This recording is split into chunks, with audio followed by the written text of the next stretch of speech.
Boa noite. Boa noite. Estamos aqui para mais uma edição do Globo História. Esta noite falaremos sobre a América no século XIX. Agora vamos direto para Nova York, onde é que está o nosso correspondente Rodrigo. Boa noite. Eu sou o correspondente Rodrigo Negro, diretamente da cidade de Nova York.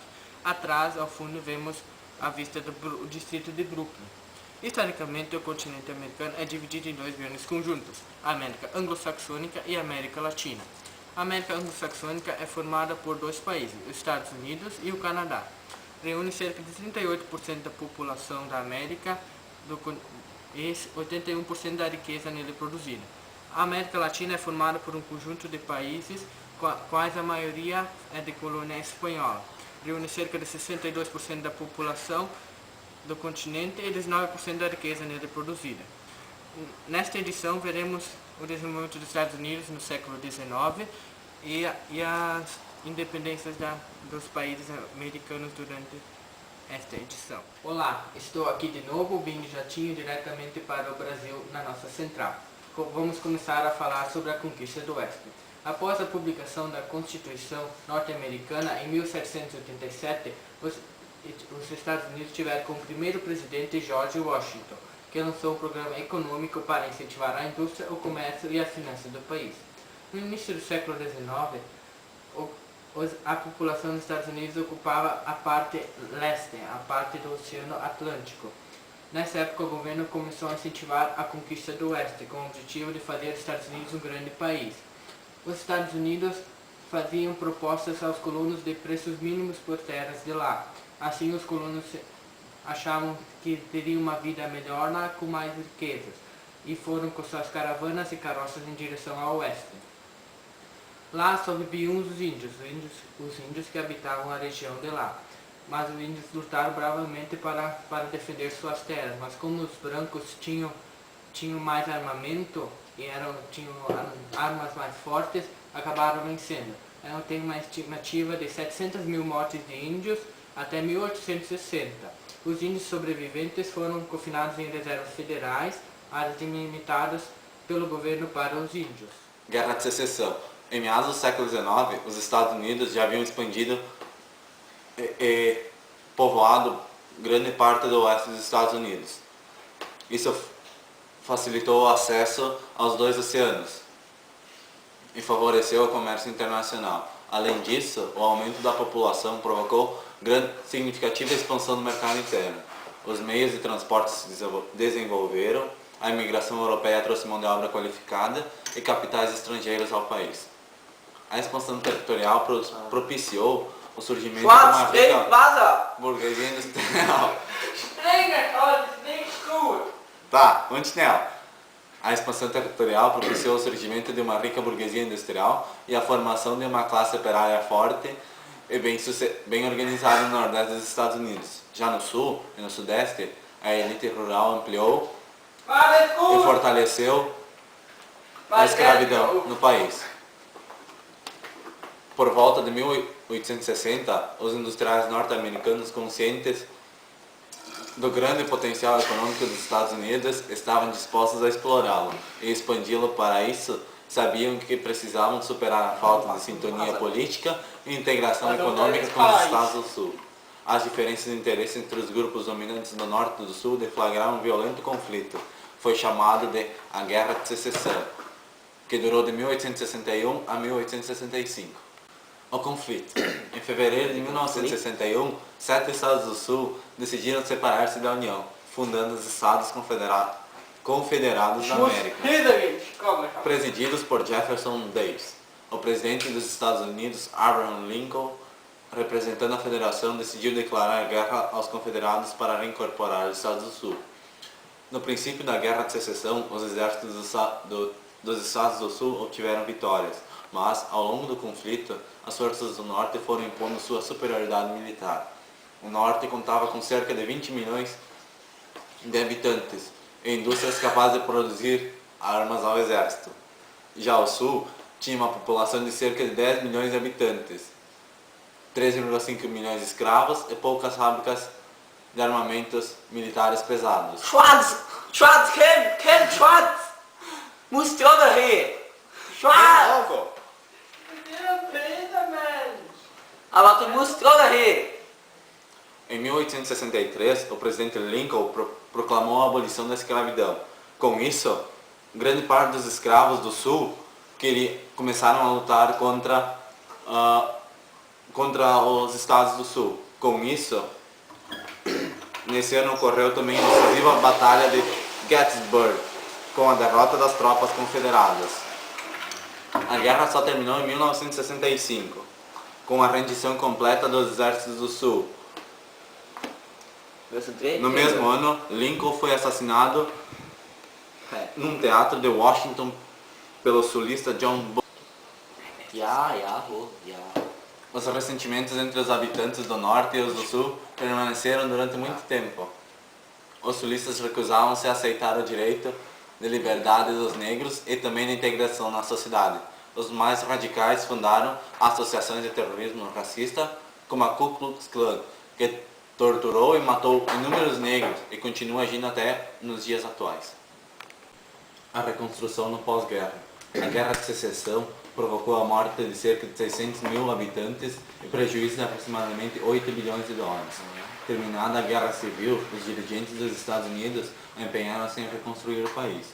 A concorrência internacional no mercado do algodão prejudicou economicamente os Estados do Sul.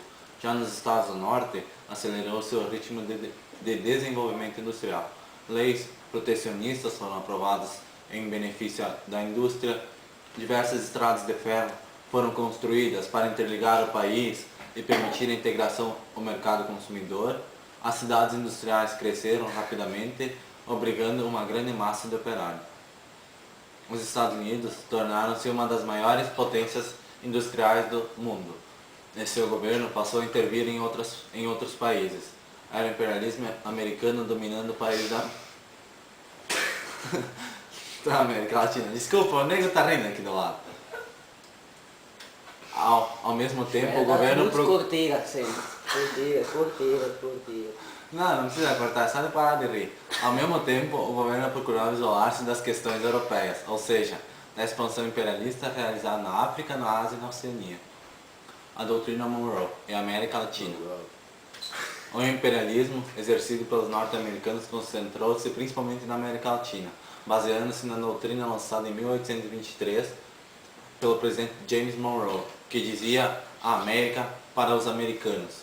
A doutrina Monroe era uma advertência aos governos europeus para que não interferissem nos assuntos do continente americano, os interesses dos americanos para estender seu domínio à América Latina. A política do Big Stick. A política norte-americana de intervenção externa tornou-se mais explícita no governo de Theodore Roosevelt, 1901-1909. Ele lançou uma doutrina apelidada pelos seus opositores de Big Stick, Grande Porrete, que estabelecia o direito do governo norte-americano de intervir militarmente nos países da América Latina sempre que os interesses dos Estados Unidos da América estivessem em jogo.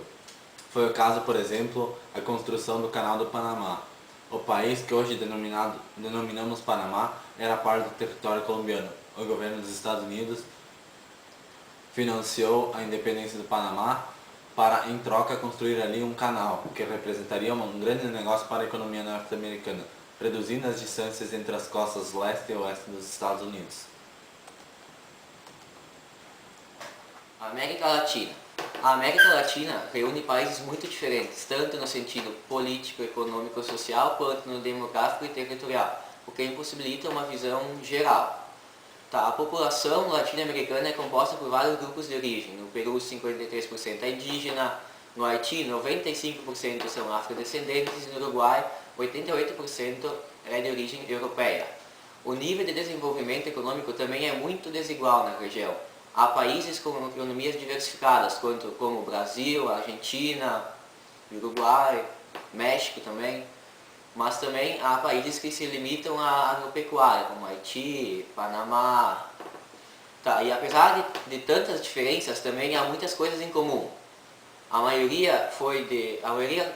Podemos dizer todos, foram colônias de países europeus como Portugal, Espanha, França, e todos tornaram-se independentes no final do século XVIII e no começo do século XIX. Tá, a formação dos Estados Nacionais. Ao contrário do Brasil, que preservou logo sua unidade territorial, não foi fragmentada, os outros países todos tiveram seus territórios fragmentados. Simão Bolívar, que era um general naquele tempo, sempre quis ter uma América reunida, grande, como se fosse uma potência mundial, mas nunca conseguiu. Ele sempre desejou que tivesse a grande Colômbia, que fosse o território da Colômbia, Venezuela, Equador, Peru e Panamá, mas eles nunca conseguiram isso, porque apesar do projeto de alguns líderes de criar na América Espanhola um Estado grande e forte, seus esforços políticos fracassaram. O que favoreceu sempre foram os interesses das elites, que desejavam romper com a Espanha, mas preservar os poderes políticos e econômicos estabelecidos em diversas cidades grandes, como Buenos Aires, Santiago, Cidade do México. Tá. Esses regimes autoritários foram muitas vezes comandados por caudilhos, que era o líder político latino-americano, cujos governos marcaram grande parte da história da política da América Latina. Os caudilhos governaram de forma autoritária. As independências latino-americanas não resultaram em mudanças sociais profundas. A maioria da população permaneceu sob condições difíceis de sobrevivência. A participação latino-americana na economia mundial. O comércio exterior, baseado na exportação de produtos primários, permaneceu durante o século XIX como o setor mais dinâmico da economia dos países latino-americanos. Vou tomar um tê rápido. Tava na hora, a cuia parada ali. Documentamento, sabe, cara? Não deixar a cuia parada. Bom, segundo o economista Celso Furtado, a participação dos países latino-americanos no comércio internacional configurou 3 tipos de economias exportadoras de produtos primários. As exportadoras de produtos agrícolas e pecuários de clima temperado, que era a carne, a lã, os cereais, das quais faziam parte a Argentina e Uruguai. As exportadoras de produtos agrícolas tropicais, açúcar, fumo, café, cacau e banana, das quais faziam parte Brasil, Colômbia, Equador, países da América Central e Caribe. As exportadoras de produtos minerais, cobre, prata, ouro e estanho, das quais faziam parte México, Chile, Peru, Bolívia e Venezuela. Na segunda metade do século XIX, consideraram-se certas relações de comércio entre países latino-americanos e os centros industriais europeus, como a Inglaterra, que chamaram do novo pacto colonial. Esse novo pacto transformou a América Latina em produtora de matérias-primas e alimentos para os principais países da economia mundial, em produtora da produção industrial daqueles centros. Poucos países como o Brasil e a Argentina conseguiram alcançar um certo grau de industrialização, desenvolvimento, daí no qual até hoje se destacam mais entre os grandes países da América.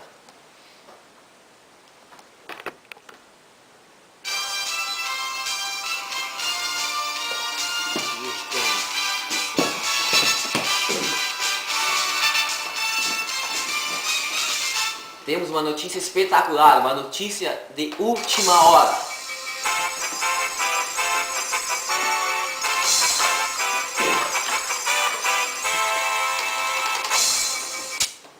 Acaba de morrer Bin Laden. Uma boa noite a todos e uma ótima semana. Até a próxima edição do Globo Story. Boa noite.